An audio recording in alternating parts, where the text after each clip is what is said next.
of the ANC, Comrade Fikile Mbalula, will outline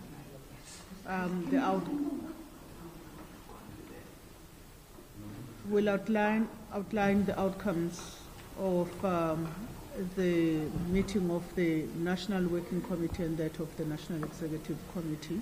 Over to you, Comrade SG.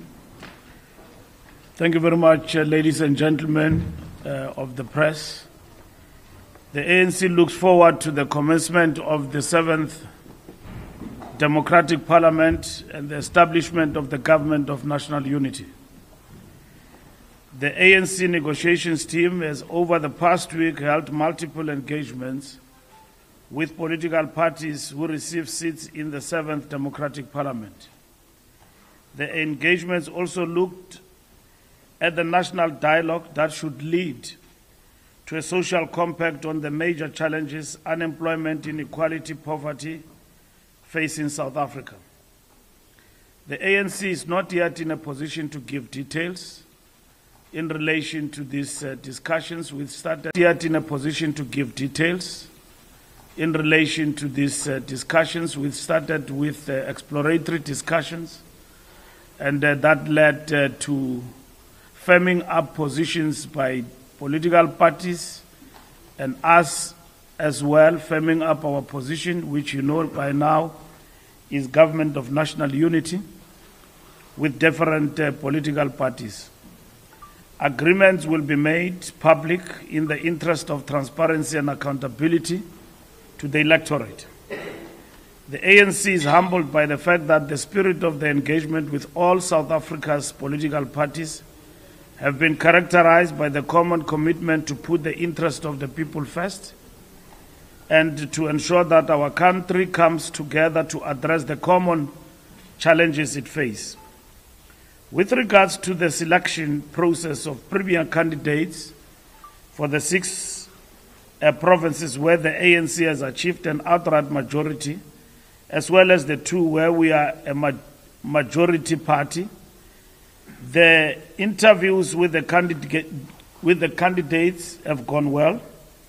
The national officials conducted interviews with ANC premier candidates on May 10, Wednesday to 12 June 2024. All interviews were observed by the chairperson of the ANC's Electoral Committee, Comrade Kgarima Motlanthe, or a member of the committee nominated by him. The Electoral Committee commended the national officials for the integrity of the process and the leadership that they demonstrated throughout. The committee expressed appreciation for the rigorous, thorough and impartial approach by the national officials at a time when they were required to provide leadership in many other pressing national developments. The national officials posed a range of questions to the candidates covering ethical and capable leadership as set out through the eye of the needle and the 6 priorities in the ANC's 2024 election manifesto that are critical to speeding up transformation and improving the lives of the people. Our jobs plan, building our industries to include inclusive economy, tackling the high cost of living, investing in people, and defending democracy and advancing freedom. We also interviewed candidates on building a developmental state, building capable state, local government, etc. We also were impressed by the candidates that were interviewed and commended provinces for quality of their nominees.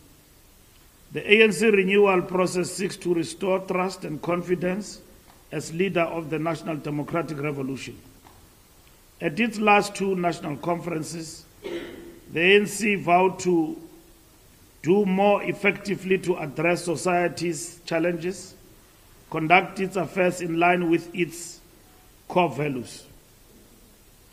The candidates that were announced today: Eastern Cape, Lubabalo Oscar Mabuyane; Free State, Comrade Makwin Letsoa Matai; Gauteng, Comrade Hendrik Panyaza Lisufi, Limpopo, Comrade Poppy Constance Ramatuba, Mpumalanga, Comrade Mandla Ndlovu, Northwest, Comrade Kagiso Lazarus Mukhosi, Northern Cape, Comrade Zamani Saw.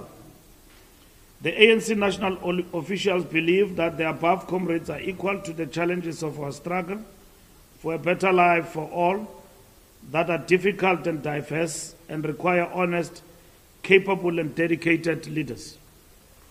As we have done since the formation of our movement more than 112 years ago, the ANC will put the interest and the well-being of South Africans first. We have engaged, like we said, with a number of political parties, and we have reached a breakthrough on the common agreement that we need to work together. Whether others call this GNU or they call it any other thing for that matter, but we have agreed that as political parties we need to gravitate to the center, except a few who did not expressly support the GNU, and we are not going to retreat on the concept of the GNU because we believe that the government of national unity to us represent the outcome of the elections. We did not get outright majority. We are a 40% party. We have been supported and voted by 6 million people who want us to continue with the transformational agenda to changing the lives of the people for the better. We are in no position to govern this country alone. We need to work with others. Where we are not in charge, like in KwaZulu-Natal, we leave it to those who are above us to provide leadership and be mature to invite us, if it is possible, to actually participate. Where we lead, like in Gauteng and Northern Cape, we have provided that leadership. And we are talking to political parties as we speak right now. We believe that the agreements that we will reach will be made public and will be engaged transparently as we move tomorrow towards the election of the President and the Speaker of the National Assembly, and on Saturday to the NCOP, also to elect the Chair of the NCOP and other presiding officers. And in this regard, we have engaged in these discussions with an open mind. We know that there are other parties who are on the other side to our thinking. Nonetheless, they've got the majority. They've got people who said they too must come to the party, and we engaged them on the issue of the government of national unity, and they've agreed to come to the party. We are not afraid of government of national unity. We will work within this government to represent the interest of 6 million and more South Africans who want to see change, who want to see development, and we will work within the legislatures to entrench the principle of accountability among our public representatives, to fight things like corruption, to ensure that we are held accountable, and where necessary, we are held accountable through the prescripts of the legislative framework and the arms of the state, like the legislature. In this particular instance, we believe that we have reached a major breakthrough, that the majority of political parties in our country agree that this moment requires working together, not to get into it like a melting pot, but with set principles for others which are not negotiable. But nonetheless, there is an importance of working together to move the country forward. South Africa is important to all of us, and South Africans want services, want development, want a functioning government. And we have suffered a setback in this election, a setback that did not mean that we are out. We're still a party, but not with outright majority.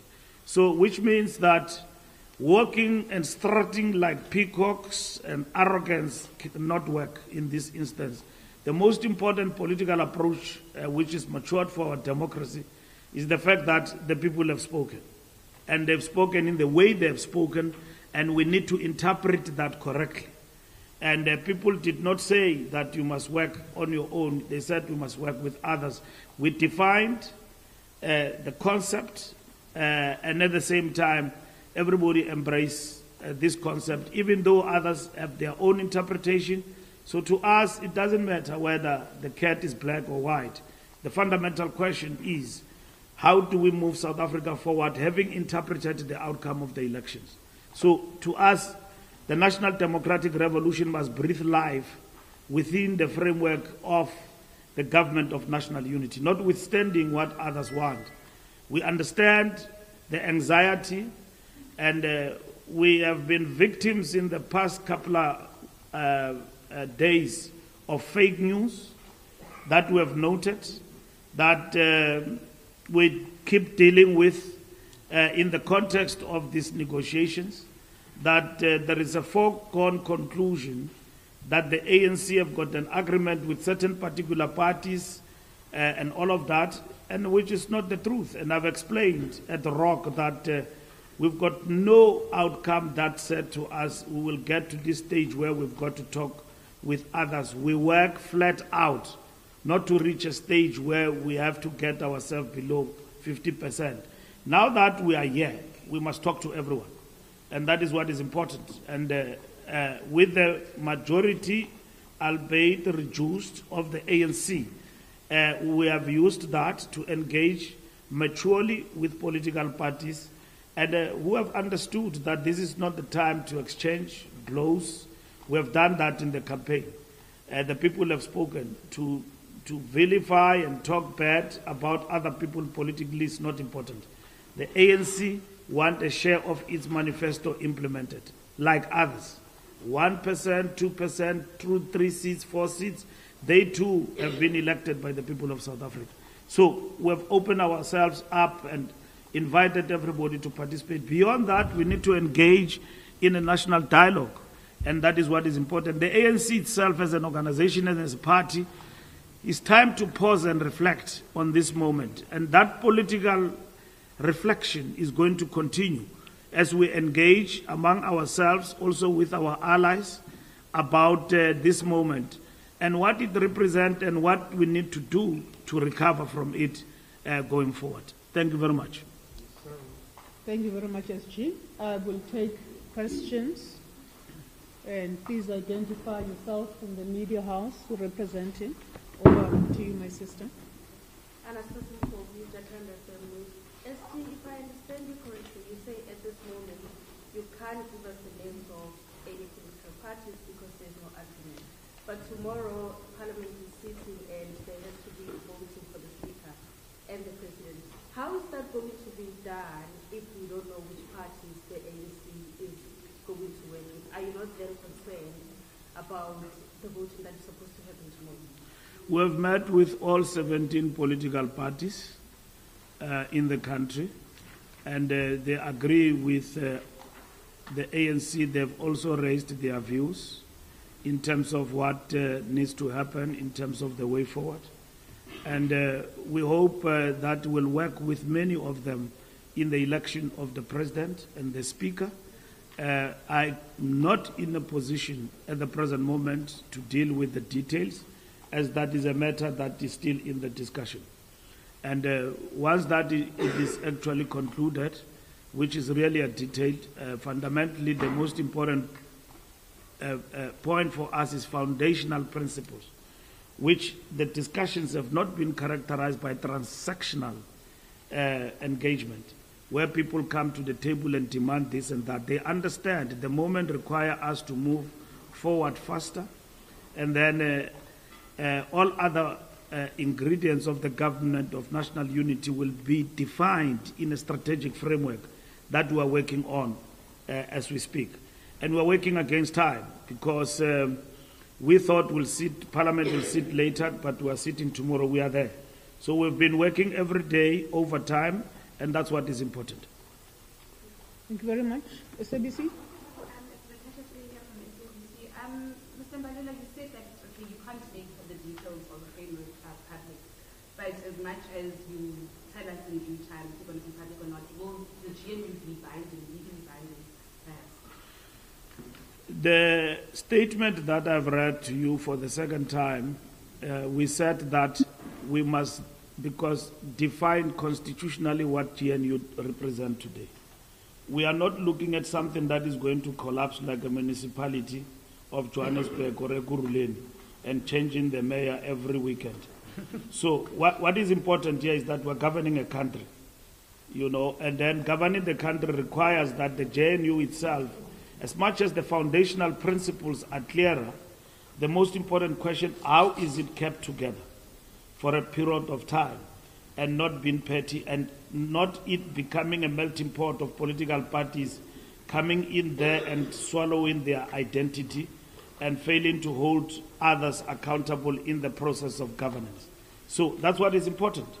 So the question is how that is going to be. It's a matter that we will keep working on. We don't stop tomorrow. And those who are part of this will be part of the process of shaping up what needs to happen about this GNU phenomenon, including institutionalizing it to an extent that it becomes part and parcel of the framework of the law in the Republic of South Africa. That will guide us for the next 5 years. Thanks, Tembile.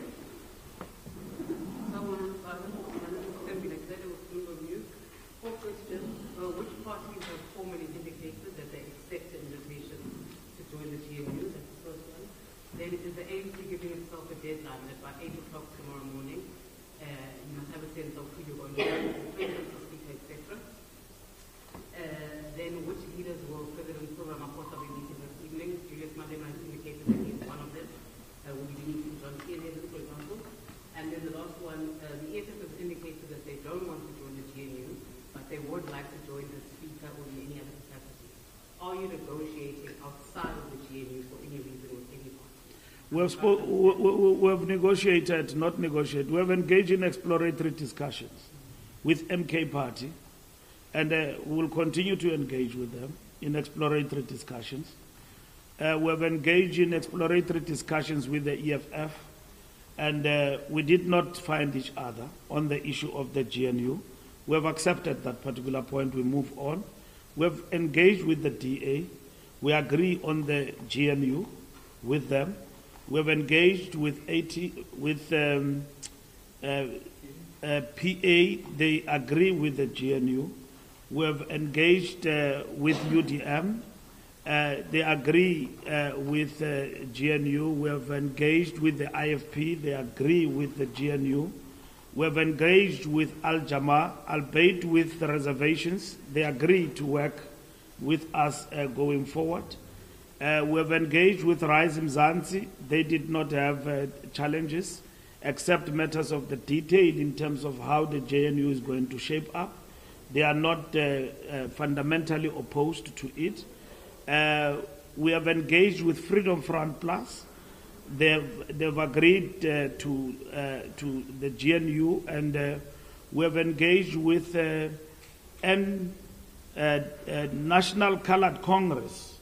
They've also agreed, but have got reservations in relation to how that shape up going forward. So we have not spoken to UAT. We have not spoken to Action SA. Because UAT, I think it's just a question of time. We will talk to them between now and tomorrow and engage with them and so on.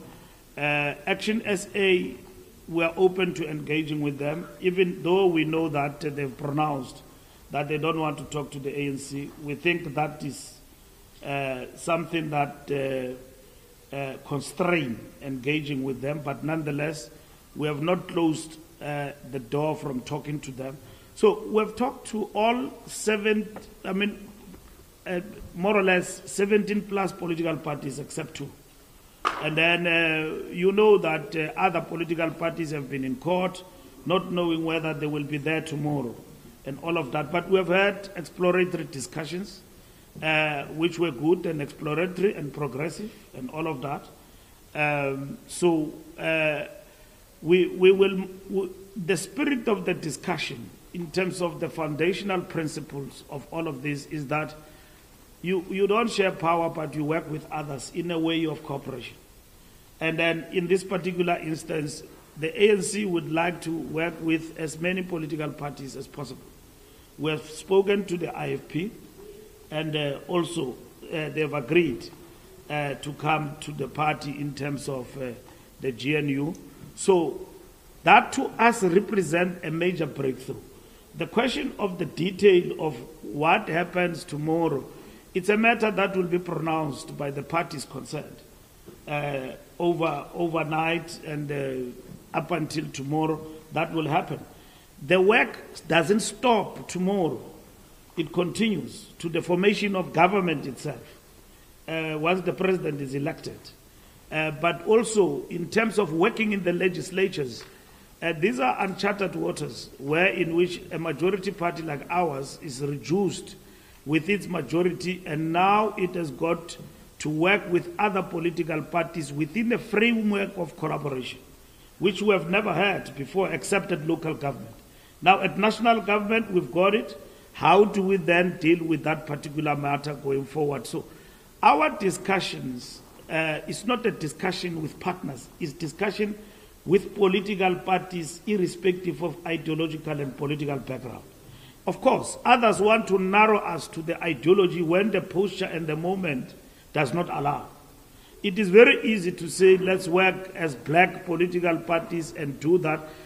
We can argue the whole night about the ideology. We in the ANC do not subscribe to the notion of just narrowly black political party, because in terms of our existence and understanding of South Africa, we subscribe to colonialism of a special time. That South Africa was colonized, but it became a colonized country where the colonized and the colonizer coexisted. So we are different from others precisely because of that. Two, we are non-racial because in our conceptualization of the struggle to liberate our people, the primary contradictions are about the resolve of the national question, which primarily it's about, yes, it is class, but gender and race, because we were divided in this country in terms of race and racially segregated. So the question of resolving the national question primarily is what informed the ANC and how we approach the South Africa's situation and struggle and liberation for the people of South Africa. So we are not just a party that exists without ideology and just grab everything else that passes by, and we don't understand ourselves and where we come from. The notion of blackness arises in the context of others, where in which it is not clearly defined from the point of view of ideology. What are we talking about? And working in cooperation, it doesn't mean that tomorrow you become that party or that party becomes you. It means here is the moment. You have lost power, and in losing that power, you need to work with others to achieve the result. But it doesn't mean that you are going to die. We have never died in 1994 with 62%. We'll never die with 40%. 6 million people want us to live, and we are going to live. Living means pursuing the national democratic revolution. And that is what is fundamental to us in terms of our policies, in terms of our manifesto, and that is it. We are not going to pursue a manifesto of another party or be forced to become another party and all of that. Neither will those parties accept to be. Yeah, we are talking to people who wanted us to be below 50%, and they've achieved that particular result, including those who characterize themselves as left. They wanted us to be in this moment. Now they want to lock us into a prison because that's what they wanted to achieve. We're not going there, to that prison. Whether you can call it Paulsmo and all of that, it will remain empty without us. We are standing on the side of things where in which we say, let's work together. And that is what is fundamental to us. And this working together is not transactional. It's not about, I want this post and that post, I want this position and that position. The question is, how do we work together with this result to serve the people of South Africa better? This is what the people wanted. We didn't want it. And then we interpret what the people want correctly in order to serve the people of South Africa. And that is why we say in the foundational principles, one of the important and imperative that we need to subscribe to is constitutionalism, the rule of law. And at the same time, we need to subscribe to non-sexism and non-racialism. You know, the binding principles that arise out of our constitution. And that is what is important. And then we work for South Africans.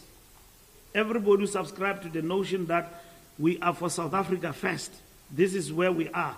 And then let's go and move forward and work together as a nation and as different political parties. It doesn't mean that we are going to agree in this parliament and it's going to be nice in the next 20 days and so and all of that, or in this government and all of that part.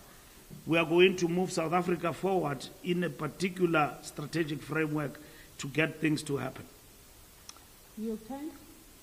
Hi, it's John Lee from the New York Times. Just two questions. Have you all, I know you said that the agreement still needs to be formalized and there are still things we need to figure out, but have you all garnered enough support to get President Ramaphosa re-elected tomorrow? And the second question, when do you anticipate that the full details of the GNU will be set in stone and see, will that happen tomorrow, or do you think that's going to be a longer-term thing as Parliament is going on? We will deal with that matter tomorrow. The strategic framework will be made available once it is agreed and will be signed by political parties that agree to it. And it will be a document that will be engaged by everybody. And then we'll take it from there. The question of tomorrow is not about whether the president gets elected or not. We need to get the country and move the country forward. And tomorrow is the beginning of that. And that's what is important. But like I said, tomorrow is an important beginning in the post-elections period. And we have subscribed to the notion that we can work together. And working together means that there's a whole lot of things that we still need to work on in these uncharted waters in relation to how we're going to behave, work together, safeguard the interests of our constituencies and our people going forward. And that's what is important for us. Thank you very much. And I go right at the back, and then I'll come. This will be the last round. Right at the back, please identify yourself, my brother.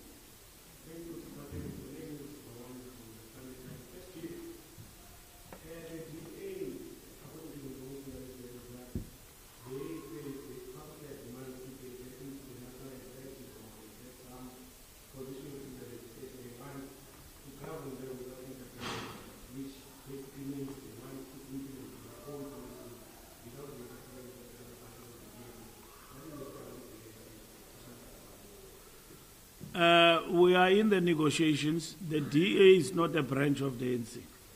They've got the right to think for themselves. They've got the right to put issues on the table. We engage. And so stop, disabuse yourselves about thinking what the DA thinks is ANC and what ANC thinks is DA.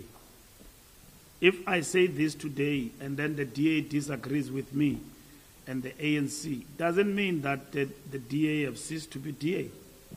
And that is what is important. So the ANC engages with everybody with decency, maturity, and the most important thing to safeguard who we are and what we represent. And briefly what I talk about here, which is the National Democratic Revolution. It's a long thing to explain in a press conference. It will need a workshop and a lecture advert for you to understand who we are and what we stand for. So I'm just dealing with the synopsis of it. And all what I'm explaining here is that we are involved in a discussion and there is nobody who has come to us with demands. There are people who say, okay, this is what we think. And then we negotiate.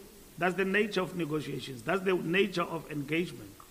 And if somebody says, no, to find each other, we think we must move in this direction, that's it. And it doesn't mean that that political party, when you find each other, you have now you have now disappeared, you have killed your identities. That's not what it means. There is this hurried thought which is selling like petrol, not even petrol, paraffin, that the ANC has got a deal with the DA and is about to be swallowed. How do you get swallowed with 6 million people? And if the DA were to get some of these things that it wants, it means the ANC will be dead. We have been pushed back, but we are not out.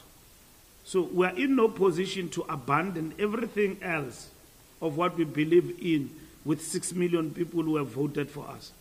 Our people every day and our membership, which is fragile at the present moment because we are below 50, has been pushed back, and it is said to them every day that the ANC is going.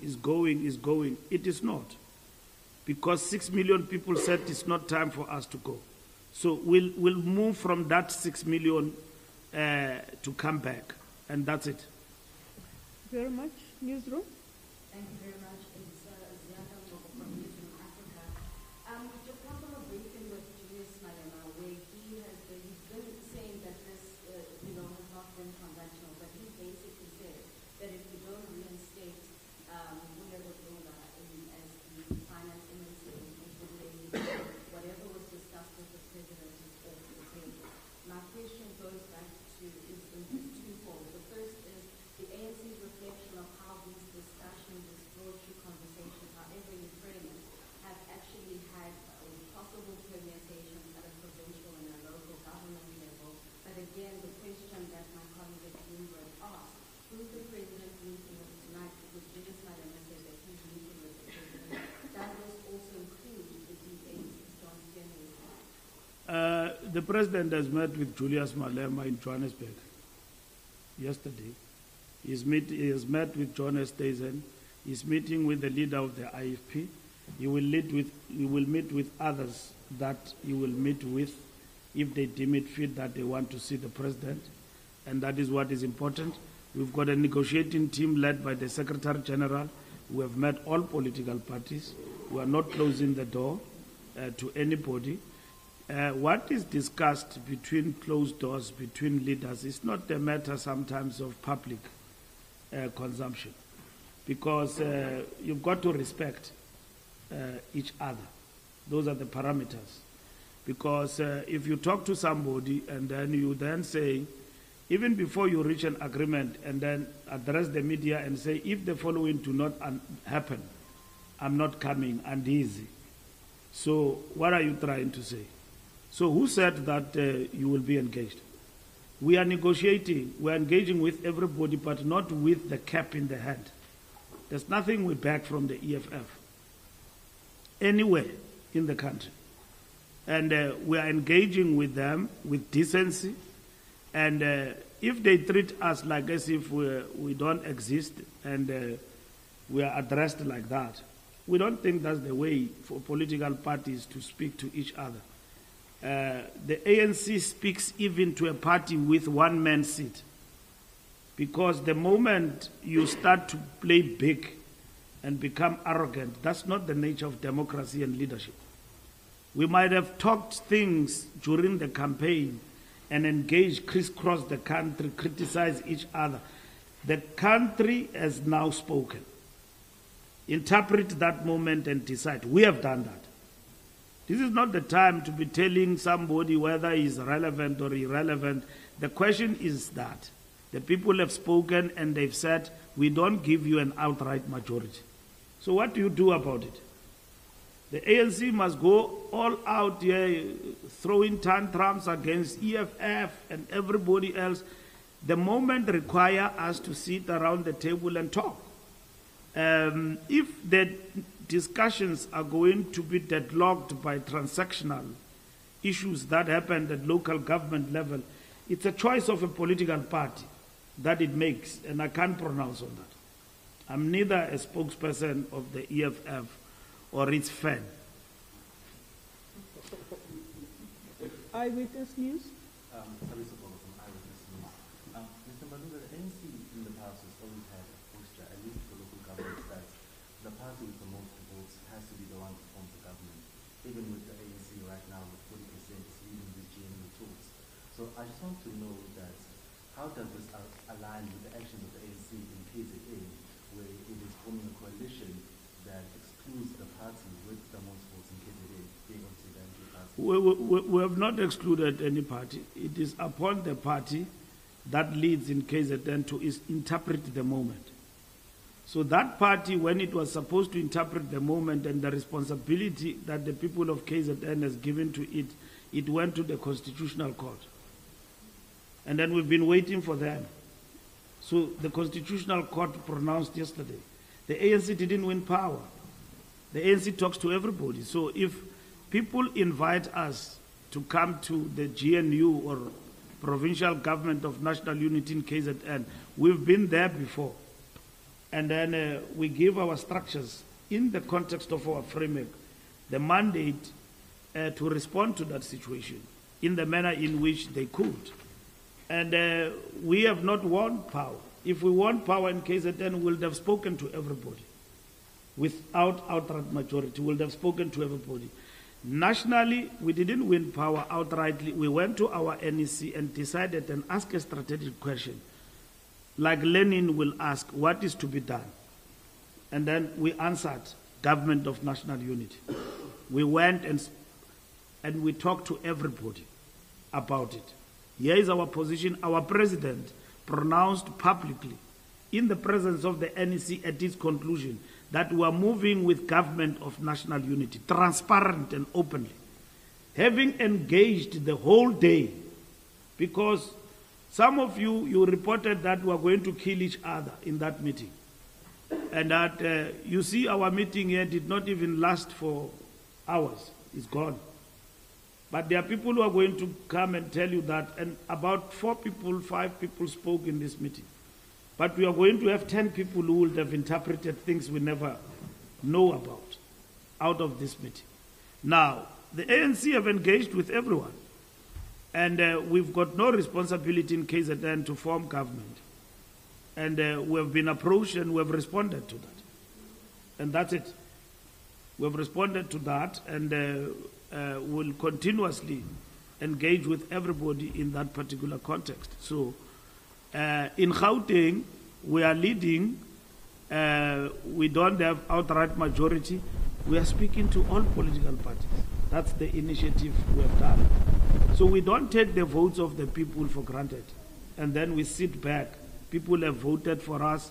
We don't do anything about what mandate they've given to us. We respect them. We respect the 6 million people who have voted for us because they still want us to be in government.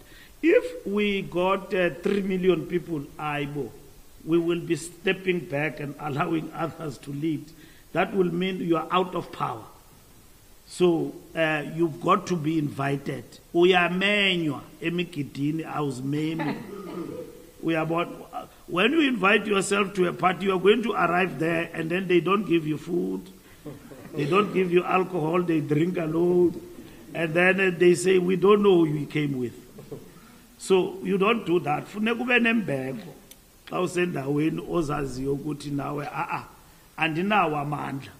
So even political parties with 1 seat, 2 seats have respected themselves in the process. They are not transactional. They are engaging. They talk about their interest and all of that. The ANC has got to respect that. That's democracy. We fought for that democracy. Painful as it is for us today that we are below 50%, but it's a democracy.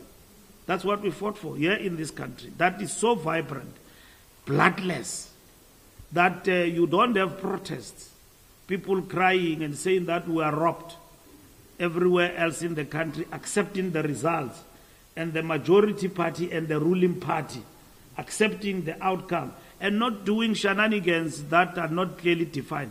That tells you that we are leading a solid country, and that is South Africa. And you should be proud as a South African today to be in South Africa after the elections. There is still the state. The police are there. The army is still there. There is a president who is waiting to be inaugurated, whom we don't know. whether he will be confirmed tomorrow. That's the democracy. It's at play. So you've got to understand it in that way. You know, it took many countries a long time to be where we are. It took us a very short space of time because the foundation was strong. And what was that foundation? Is our constitution. Our people were queuing, they had challenges and all of that and so on. Some did not even vote and all of that. And they were very impatient in the queues and they left and so on. But who else has ever come out in this country and said, I think these elections are not free and fair? Except one party that I don't want to talk about. And it went to court and that's it. So the fact of the matter is that it's a democracy. We've accepted.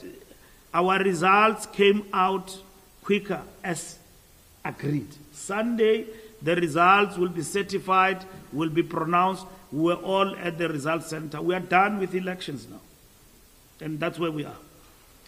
The last hand will be yourself, my sister, right there at the back. Oh, sorry, yeah, you'll be the last one.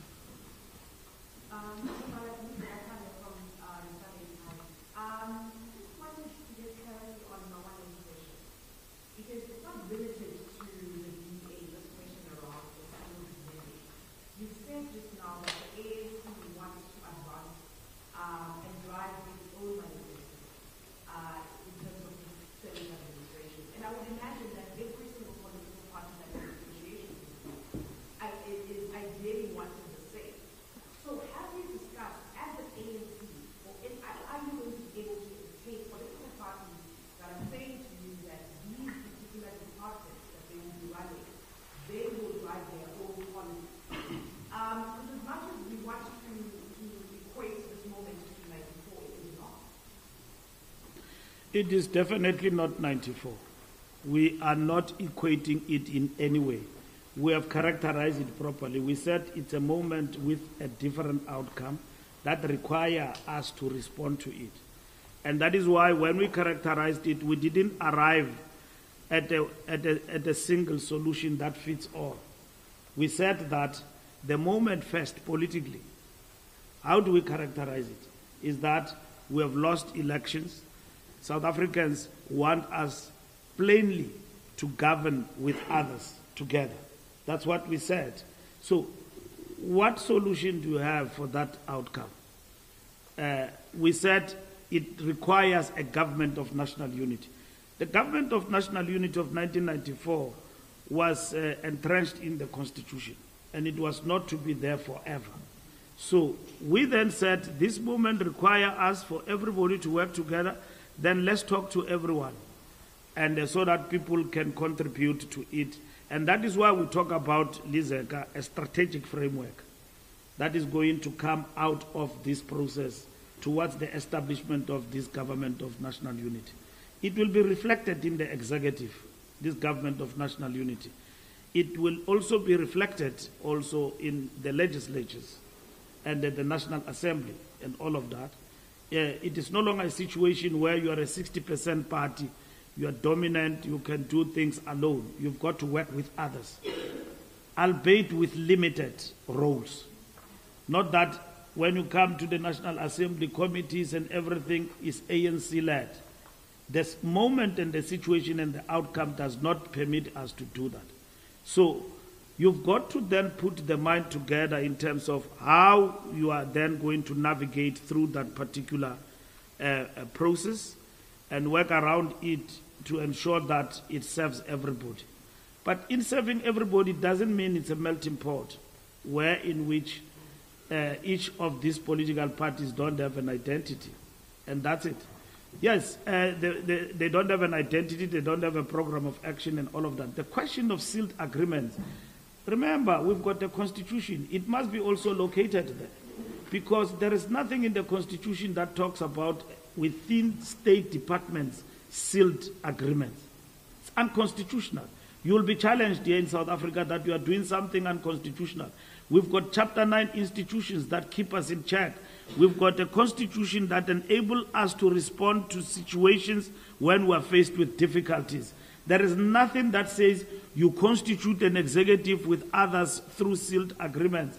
The question is, how do you then safeguard your interest within the government of national unity to pursue the mandate of your constituents? It's constraining, it's complex, it's a question of how, in the context of the law, the government of national unity navigate that. The foundational principle of what we all agree about with everybody, we want stability. We don't want anarchy, where tomorrow government is coming down and then there are challenges and all of that and so on.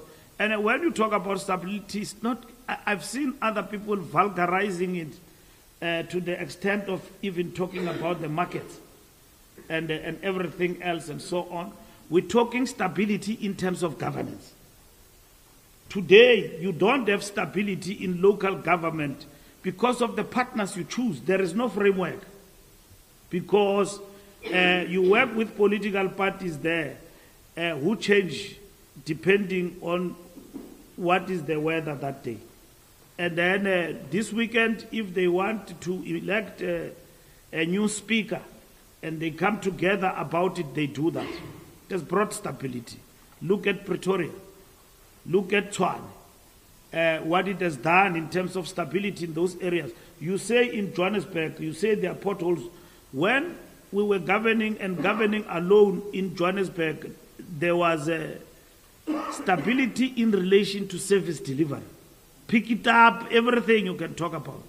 So you don't see the effect of stability, of destabilization from the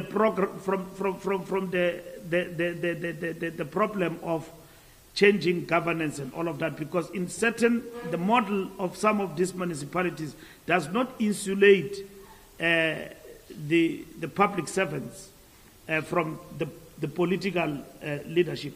But in terms of our constitution, the state is intact, political leadership can change and everything else, but government will function.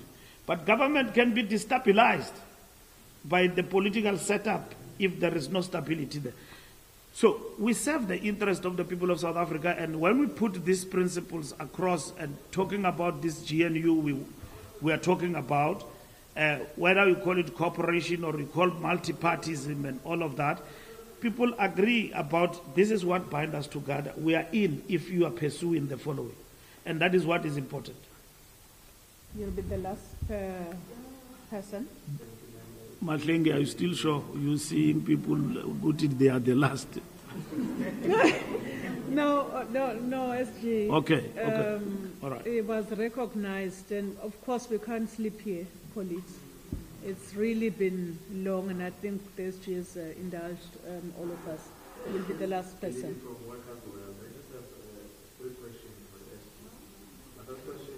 Three.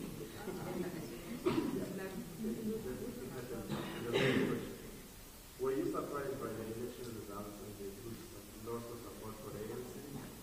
In the future of the GNU is going to be dominated by the ANC, the most conservative parties such as the DA and the RP, which sort of have links with the history of the apartheid era and why is this the ANC? That's definitely 5 questions. Yeah, let's remind you that in 1994, we came into a government of national unity, even with people who took us to jail. Did we die? We didn't. Did we survive? That moment we did. Did we deliver for our people? We did. Right? So this moment itself, it's not like we're going into something or conceptualize something that defines the death of the ANC. So what it means is that you didn't win elections, and how do you respond to this particular moment? And that's it. And for anyone to change the constitution requires 2/3 majority. And the foundation, which is our constitution, all the important things that we wanted to achieve are entrenched in the constitution, also in terms of the Bill of Rights. So they are not going to be changed because that's not the mandate of these political parties.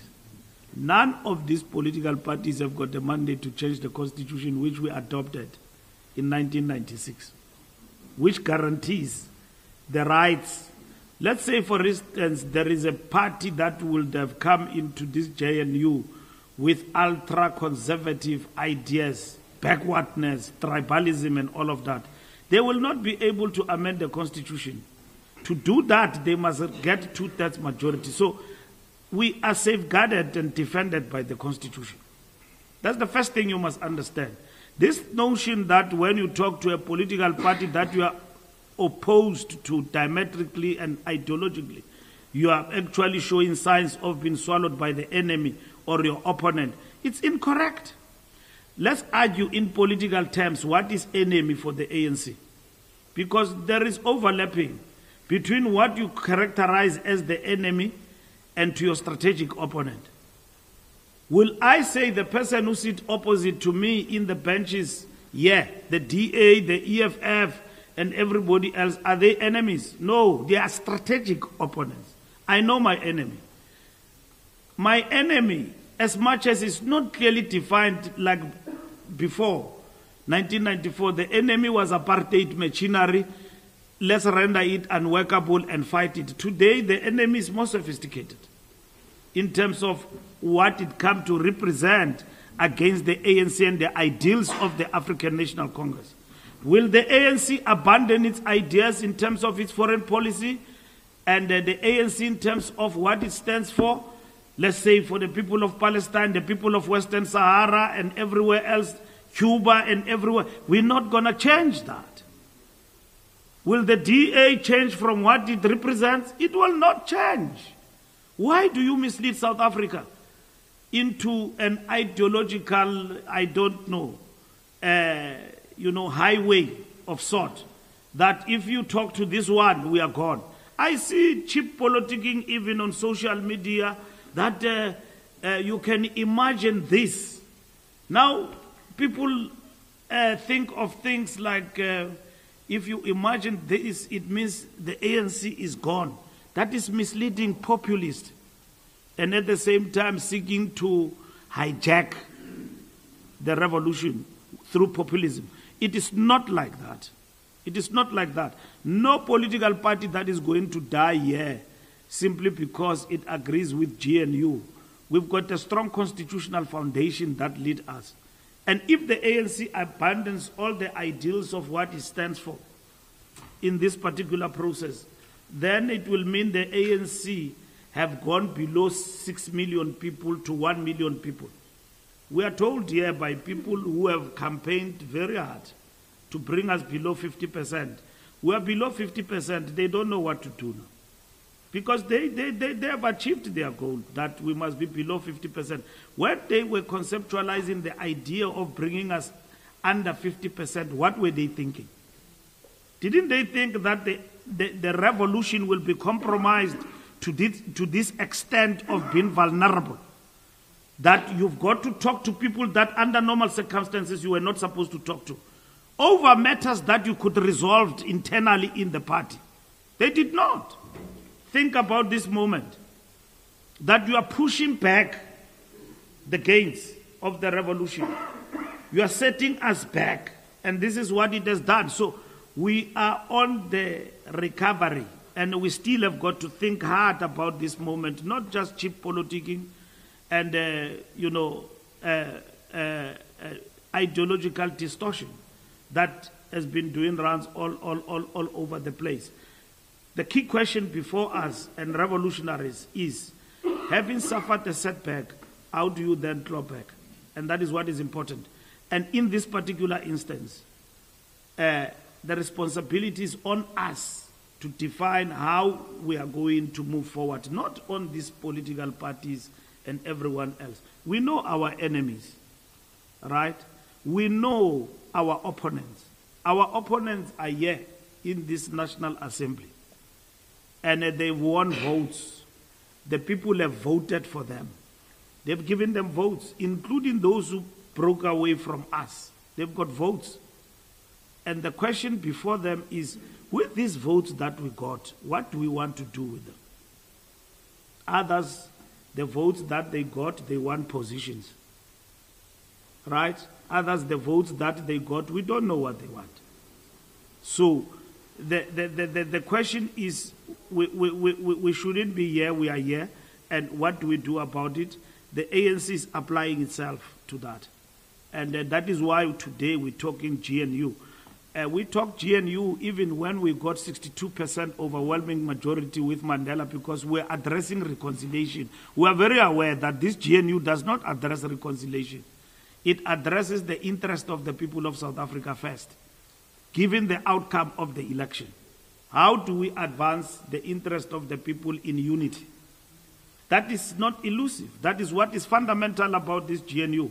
That even if you can go and mobilize others and work on your own, will that not polarize this society further and basically set the country on a backward motion and bring about instability in the country? The country does not flourish, does not advance. This moment can make us even to gain more. Even in things that we could not do, we can do them in this moment going forward. That's what it is. That's what it is, because somebody somewhere did not go and vote or voted otherwise and did not even vote for the ANC. Will you punish that person by bringing instability in the country and turn this beautiful country to something else? No, ANC is not going to do that. ANC will work for the stability of the country and will engage everybody through a national dialogue, and we will join it, not on our own, but with the rest of South Africans. Maybe people have been talking and they think we are not listening. And they needed us to be in this moment for us to listen to them. And that is what is important. So the question is, as a revolutionary party, you don't become arrogant and you don't become, you don't suffer from inertia. You give yourself a moment to reflect and think, and in order to advance. And that's what is important. So I studied Mao Zedong in terms of the guerrilla warfare. And what he says is that to take 3 steps backward does not mean defeat. It means a reflection. Look at where China is today. So I don't know where we are in South Africa. We didn't take 3 steps backward. The people made us to take steps backward. And therefore, we need to reflect as a party. How do we get out of this in order to advance? And that's what is important. Thank you very much, colleagues. Thank you for your presence. We're adjourned.